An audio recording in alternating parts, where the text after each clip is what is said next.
ఆయన ప్రధానులను అధికారులను నిరాయుధులుగా చేసి శిలువ చేత జయోత్సవముతో వారిని పట్టి తెచ్చి బాహాటకముగా వేడుకకు కనపరచెను. కొలసీయుల రాసిన పత్రిక 2వ అధ్యాయము 15వ వచనం.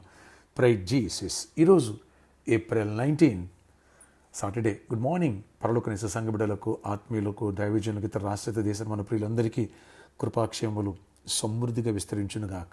ఫ్రెండ్స్, సిలువ వేశాం, చంపేశాం, అయిపోయింది. రానువారు ముద్ర వేశారు, అయిపోయింది. ఇక మనకు అడ్డు తొలగిపోయింది, పీడ విరగడైపోయింది. సైతాన్ గడి వెళ్ళి ఫెస్టివల్ పండుగ చేసుకుంటున్నాడు. కానీ అప్పుడే వాడు అంతం ఆరంభమైందనే సంగతి తెలీదు. యేసుప్రభువు వారు చనిపోయి సమాధిలో లేరు. ఆయన వెళ్ళిపోయి ఎక్కడైతే సైతాన్ గడి గ్యాంగులు ఉంటాయో, పాతాళాన్ని వాడి అధికారులు ఎక్కడైతే ఉన్నారో అక్కడికి వెళ్ళిపోయి వాడి ప్రధాని అధికారులు నిరాయుధులుగా చేసి శిలువ చేత జయోత్సవముతో వారిని పట్టి తెచ్చి బాటకముగా వేడుక కనపరిచారు. అంతే. Praise Jesus. Great victory. అపవాదికి మరణం చేత మూల్యం చెల్లించేశాడు, మరణం మూల్యం విరిచేశారు. ఆయన అద్భుత రీతిలో వాడి గ్యాంగుల్ని ఒంటరిగా వెళ్ళి, సింహం సింగిల్కి వెళ్ళింది. అంటే యోధాగోత్ర సింహం వాడి గ్యాంగులన్నిటిని, వాడి ప్రధానులు, అధికారులు సమస్తము వాడి అండలో ఏ మరణం ఉందో, ఆయన బిడ్డల మీద ఏ ప్రభుత్వం చేస్తున్నాడో ఆ ప్రభుత్వం అంతా కొట్టివేసి ఆ కీస్ తెచ్చేసి పునరుద్ధానుడై తిరిగి లేచారు 3వ రోజున. Praise Jesus. The great victory. సమాధిలో ఆయన చనిపోయి ఖాళీగా లేడు, వెళ్ళిపోయాడు. సైతాన్ గడు కుంభస్థలాన్ని బదలుగొట్టి పారేశాడు. అంతే. ఎన్ని సంవత్సరాలుగా ఆయన ప్రేమించిన బిడ్డలను దాసులుగా చేసుకున్నాడే పాపమనే ఆయుధాన్ని ఉపయోగించి ఆ దాస్యానికి ఆయన కాడి విరక్కొట్టేసి సైతాన్ గడు ముళ్ళు విరిచేసి మరణము చేత మరణాన్నే దెబ్బకొట్టేశాడు. అంతే. అదిరిపోయింది. అడిగి దేవుడు విజయాన్ని పట్టుకుని తిరిగి లేచాడు.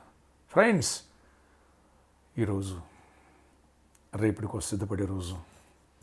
ఎప్పుడని ఆదివారం తెల్లవారుజామున మగ్దలేని మరియా సమాధి దగ్గరికి చనిపోయిన శవానికి సుగంధద్రవ్యాలు పోయాలని వెళ్తే అక్కడ మృత్యుంజయుడే తిరిగి లేచి మరణాన్ని జయించి సజీవుడైన యేసును చూసింది. Praise Jesus. రేపటి దినమందు రిజరెక్షన్ డే. రక్షణకు మార్గం సంపూర్ణంగా సరళమైన రోజు. నిరీక్షణ. ఆయన పుట్టినందువల్ల అయిపోలేదు పండుగ. క్రిస్మస్తో ఆయన సిలువలో మరణించడం వల్ల అయిపోలేదు, కంప్లీట్ అయిపోలేదు. పునరుద్ధరణ తిరిగి లేచుడు ద్వారా ఆయన ఏ రీతిగా చనిపోయి తిరిగి లేచారో, ఆయన ఏందు నిద్రించిన వాడు తిరిగి లేస్తాడు, నమ్మిక నుంచి రక్షణ పొందిన తిరిగి లేస్తాడనే హోప్, నిరీక్షణ కలిగిన రోజు. అదే the great festival resurrection. Don't miss it. ఉప్పుని సిద్ధపడదాం, దైవ దీవెనలు పొందుదాం. ప్రార్థన ఆశ్చర్యకడ. ఈరోజు నాయనా విన్నా, మీరు సిలువలో చనిపోయి సమాధులు ఖాళీగా లేరు. సైతాన్ గడు వాడి కుంభస్థలాన్ని పాత్రలు కొట్టారు. వాడు సైతాన్ గడు ఆయుధాలను నిరాయుధులుగా చేసి సిలువ చేత జయోత్సవంతో బాహటంగా వీడు కనపరిచేశావు. దేవా, విజయం కొరకి, ఆ రక్షణ కొరకి, ఆ కృప కొరకి కొందరు ఆ పునరుద్ధాన వార్తను తెలుసుకుని ఆరాధించడానికి ఎర్లీ మార్నింగ్ వచ్చి సదిలో చేరి నేను ఆరాధించి ఆత్మసత్యం ఆరాధించి నీ దీవెని పొందే భాగ్యం అందరికీ దయచేసి కృపనిచ్చి గొప్ప కార్యాలు చేయండి. వ్యాధిగ్రస్తులు ముట్టి స్వస్థపరచండి. బర్త్డే వెడ్డింగ్ జరుపుని వెళ్ళి దీవించి దీర్ఘాయుష్ కృప సమాధానం ఇవ్వండి. యేసు నామములో ప్రార్థిస్తున్నా తండ్రి, ఆమేన్. ఫ్రెండ్స్, రేపటి దినం సండే ఉదయకాలం మంది సన్ రైజ్ వర్షిప్ 5 o'clockకి, ఉదయం 5 గంటలకు మొదటి ఆరాధన, సేమ్ 8 గంటలకు 2వ ఆరాధన, 10 గంటలకు 3వ ఆరాధన. ఈస్టర్ రోజు ఎవరు మిస్ అవ్వద్దు. The great festival. యాక్చువల్ మీకు చెప్పాలి, క్రిస్మస్ కంటే గొప్పది. వేలాదికి తలరండి, దైవ దీవెన పొందొచ్చు. 3 వర్షిప్లో స్వీట్ అరేంజ్ జరుగుతుంది, కేక్ కటింగ్స్ ఉంటాయి, అలాగే అనంటింగ్ ప్లేస్ ఉంటాయి. Don't miss it. మీ స్నేహితుల బంధువులు కూడా పిలవండి, దైవ దీవెన పొందవచ్చు. పునరుద్ధాన శక్తిని, పునరుద్ధాన బలం మరియా ఏ రీతిగా పెందలకడ వెళ్ళి సమాధిలో ఉన్న యేసుకి శవానికి సుగంధరాయిపోయారంటే పునరుద్ధానం చూసింది. ఆ పునరుద్ధాన వార్త ప్రపంచానికి అందించింది.